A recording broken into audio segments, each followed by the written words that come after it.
Responding to sound is one of the basic actions of any form of life. Hearing has been traced back in evolution as far as 500 million years. Plants have been shown to react to sound, even some microorganisms do it. And throughout the animal kingdom, hearing is one of the most important survival skills. Among humans, using sound to scientifically identify the location of an object has been around for centuries. Well over 500 years ago, Leonardo da Vinci stuck a curved tube beneath the surface of the water and rotated it around to locate ships. Hydrophones, underwater microphones, to find ships and more specifically submarines, were developed before the turn of the 20th century. But it wasn't until the Titanic disaster that the active use of sound as a location tool was developed. These active devices don't just listen, but rather make their own sound and listen for the return echo. Mere months after the accident in April 1912, both British and German engineers filed patents for active echo-sounding devices. And shortly thereafter, Canadian Reginald Fessenden was testing such a system in Boston Harbor. The seas during World War I were a cacophony of pings and listening devices, as virtually all vessels above and below the surface were using sound as a tool of war. And with the advancements to radio in the decades since, World War II shepherded in the world of radar that took the technology well outside the frequency of human hearing. I had always assumed that we humans learned active echo sounding from the animal kingdom. After all, as early as the 1700s, scientists had suspected that sound was how bats hunted at night. But the proof was elusive, and we humans had developed sonar decades before we confirmed it in bats, and then later found it among whales, dolphins, and even some species of rats. It wasn't until 1938 that the term echolocation was coined by American zoologist Robert Griffin as the term for this sort of biosonar. Given this history, it's somewhat surprising what poor listeners we humans can be. Listening in relationships is a learned skill, one many struggle to master, and when it comes to leading organizations, listening well is a particular challenge, especially given all the noise many leaders make. When leaders fail to listen as well as they talk, they often struggle. And that's what this is all about.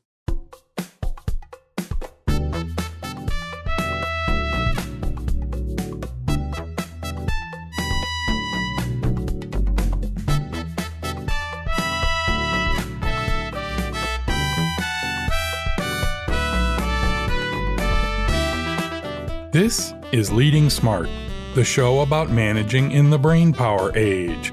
It's a field guide to the joys and challenges of leading and working in the modern workplace. I'm Chris Williams, your guide to the stories and ideas that I hope will inspire you to be a better leader in the world of knowledge work. This episode continues the series on communication as a leader. Now it's time to see if you're being heard. This is episode 222, Echolocation.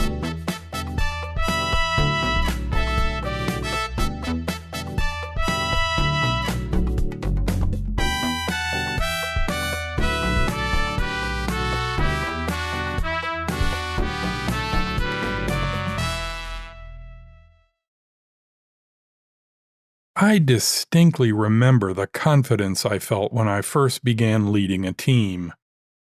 The promotion from individual contributor to team lead is empowering. The ability to muster the forces of a group of people together to solve a problem is so invigorating. You can get many times the amount of work accomplished and can coordinate to solve enormous challenges. You see firsthand that the whole is often greater than the sum of the parts. From a quality perspective, there's confidence in knowing that, as a frontline manager, you can peer in at all the work being done and ensure that it's being executed at least as well as you might, often even better. I quite clearly remember feeling, "This is great." That first promotion, from doing the work yourself to building a team, is often cited by people as the turning point in their careers. It's the moment they realize that rather than being a mediocre individual contributor, they can be a good, perhaps even great, leader. The light bulb of leadership clicks on. For many, it feels life-changing. But in practice, the next promotion, to the manager of managers, is often the true turning point in any leadership career. Though it seems like merely a step up in the ladder, the entire process of management changes with this one jump. The elevation to higher management requires the most critical pivot in their behavior. That one deceptively small move determines for many whether the life of a leader is really in their future. The change that happens with that second-level promotion is an unexpected reduction in the number of tools available to a leader. One would think that, as you climb the ladder, you'd have more options at your disposal for how to coordinate and manage teams. But in reality, the opposite is true. The further away you get from the front line, the less direct impact you as a leader can have on the direct results. There are more layers of people in the way, more teams to coordinate, and thousands of details that are no longer in your direct line of sight. As a frontline manager, if something isn't going well, you can just jump in and rescue it. Sure, that makes the person you pushed aside feel terrible, but the job gets done and the problem is solved. You can work to remedy the individual situation with them once the challenge is behind you. But a higher-level manager who does the same undercuts not just the frontline person, but each layer in between. Entire teams who witness the spectacle feel violated, frustrated, and confused. The direct reports who were bypassed are completely undermined and left humiliated, in both their mind and in the eyes of the team. The whole organization lives in fear of future similar strokes of micromanagement. Further, because of their distance from the problem, the higher-level manager rarely fully understands the many implications at the detail level.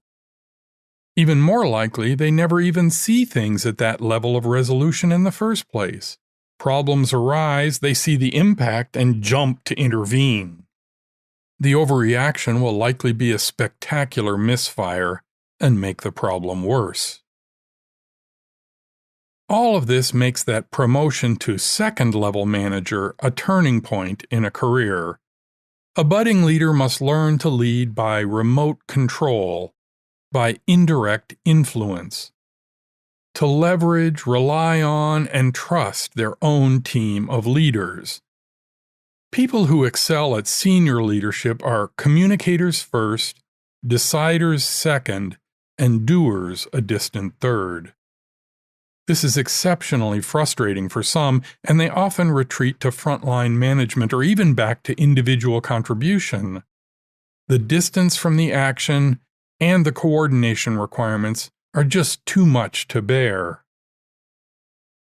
But there are those who see the growing impact they can make with each step on the ladder as worth every bit of the challenge of indirect control. They revel in shaping the future, creating the culture, helping to nurture future leaders. To them, the communication that is so critical to leading effectively is not a hassle, but an opportunity. It's what they live for. Those are the true leaders. This is what much of the series on vision in Season 1 of this podcast was all about. It's what I spoke of the last time on being sure you effectively and frequently communicate your messages. It's why listening remains one of the few tools that is consistently part of a manager's tool belt. And it's why listening for echoes is a vital skill as a leader ascends in an organization.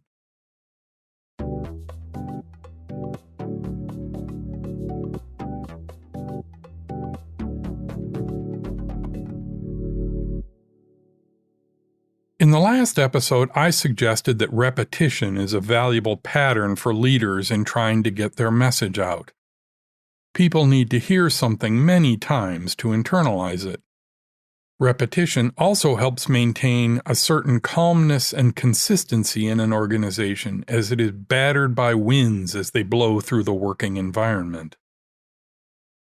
But even if you push past your internal resistance to sounding like a parrot, incessantly repeating your messages, how do you know if they've been heard? This is where echolocation, listening for echoes and determining their quality and their source, is useful. To do effective echolocation requires several steps.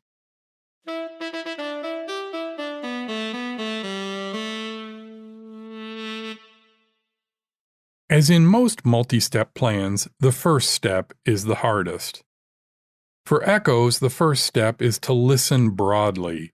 You have to listen far and wide to hear the echoes and determine exactly where they're coming from. But broad listening is hard. When faced with a lot of input, everyone naturally limits the sources. You see this with the news or social media. So much noise. The most common way to cope with this overload is to limit the number of incoming signals, to cut down the voices in your head. For leaders, the natural tendency is to limit the input to their immediate circle, their direct reports, their immediate supervisor, a very few trusted allies. But this is dangerous. With few exceptions, these people all have a vested interest in controlling the echo. They want to share their positives and expose others' negatives. And like much of cable news, they only share the sensational. If you listened only to them, you'd be convinced that the various teams were either a model of heroism or a flaming dumpster fire. The gradual progress, the relentless effort, the everyday success, all would be overlooked and all but lost. Most importantly, by listening only to those up close, a leader misses perhaps the most important metric for a message. Is it being heard clearly? Is it impacting the team's culture? And is it helping to advance the project? Down in the trenches where it really and truly matters. In the next episode, we'll look at where to go for really good feedback, who you can trust and who you shouldn't. But the overriding theme is to search for the echoes as broadly as you can, and to break out of your communication bubble as often as you can.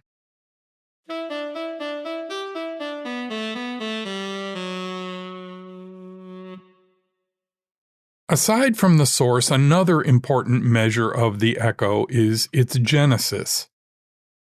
It is most honest when the return message is unprompted and unscripted. It's most powerful when you hear it being used as a way to clarify decisions, to independently act, or to correct and redirect. This is when you know the message is effective and useful. For me, discovering this kind of echo happens mostly through serendipity.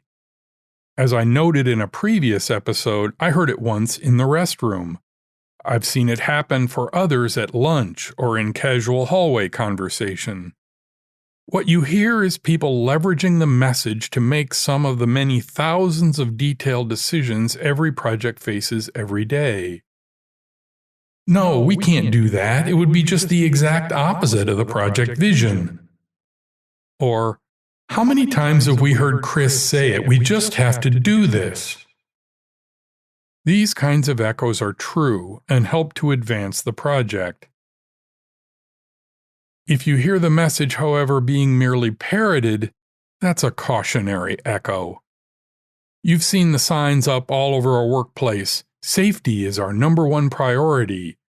Or quality is job one. When not followed up with any meaningful action, such as spending money on safety or actively rejecting inferior quality, they become meaningless slogans. And the echoes they generate are not quality returns, but are rather filled with mocking and derision.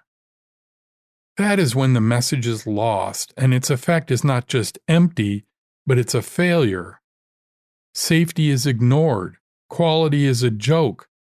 The echo has become a rejection of the original. The good echoes come unprompted and with sincerity. The very best come during the heat of decision-making. When you hear an echo that way, it's not only genuine, it's actually useful.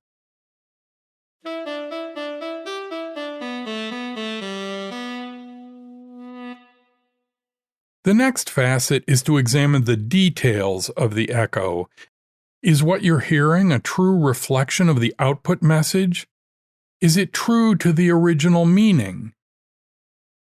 Often you will hear in an echo people who shape the message to more effectively fit their situation or their style.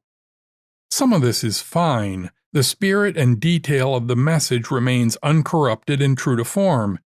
In fact, this refinement is often helpful as it clarifies the message or provides details that apply more locally. An example might be an original message of, "We want to be number one in our market." A useful clarification might be, "We want to be number one in the orange juice market." A useful localization of the message might be, "We want to be number one in OJ in the Louisiana market." These are true to the overall messaging, they carry the same spirit, and just serve to clarify the market for the situation or the team. These kinds of echoes of the message are healthy and often even beneficial. But another alternative echo might be, "We want to crush all our competition in the market." This is clearly not the same message. It has negative overtones, it wishes ill on others, it implies the only way to grow the market is at the competition's expense, and so on. If you hear this kind of echo in return, clearly both the spirit and the text of the messaging has been lost. This kind of echo requires clarification and correction. Another perversion of the message can be changing the goals.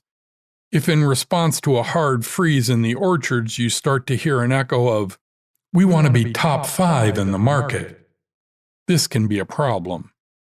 If this choice is made without full vetting and careful consideration, it too is a corruption of the original message and should be tamped down. Yet if done well, a similar clarification of the message is a sign of progress. Sometimes a message needs to bend and change given changes in the market, the environment, or the state of the project. For example, in the face of a broad decline in the market in breakfast consumption, the message might change to, "We want to be top 5 in the drinks market." This is fine if it's a uniform and fully vetted change in the objective, made with broad input and consideration. If, however, it's heard purely as an echo from deep within the organization, it's safe to say that someone has gone rogue, and correction measures are necessary.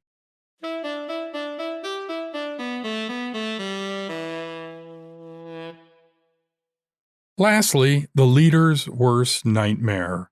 What do you do if you're not hearing a return? If there's no echo at all? This silence can be due to several factors. If you're being relentlessly consistent and repeating the message yet getting nothing in return, the message is at fault. It doesn't ring true with the team. It seems fake or hollow or not useful. They've simply rejected it. This can be devastating and deserves a complete re-examination of the message, along with the process that developed it and the methods used to communicate it. A more common problem, however, is overload. The message is simply being drowned out. There are too many competing priorities, too many messages from too many directions, simply too much noise. The leader may be the source, either presenting too many messages or by not being clear, or it might be external forces or internal politics that are drowning the message out or making it seem insignificant. In any case, this is the reddest of red flags. If you are consistent in your message, not whipsawing the team this way or that, are repeating the message at every opportunity, using the message as a core part of your own decision-making, and yet you still don't hear it echoing within the organization, this is a full-blown crisis. You need to immediately retreat and craft messaging that is more relevant, more useful, and will ultimately be more effective. Thankfully, there's almost always an echo. It may not be what you want, but it will be there. You just have to listen for it.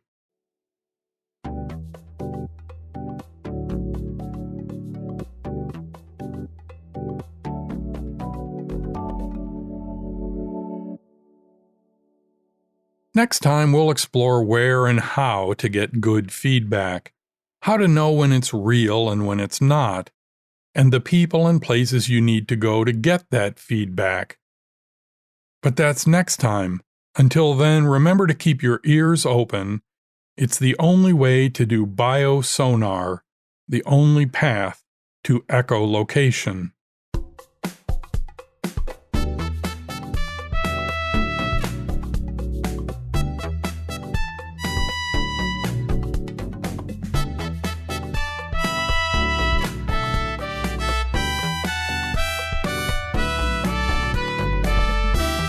Leading Smart is from me, Chris Williams. You can find out more about the show and discover other resources for leaders at my website, clwill.com. If you like the show, please share it with your friends, especially on social media. Referrals are the greatest source of new listeners. I'd also love your feedback. I'm the CL Will on Twitter, LinkedIn, and Facebook. Or send an email to pod@clwill.com. That's it for this episode. The next episode is another of my conversations with leaders. We'll talk with Soma Segar, whose origin story and career are fun, but his thoughts on what makes great leadership are even better. I hope you'll listen. Until then, please remember that each of the several dozen decisions you make today are part of Leading Smart.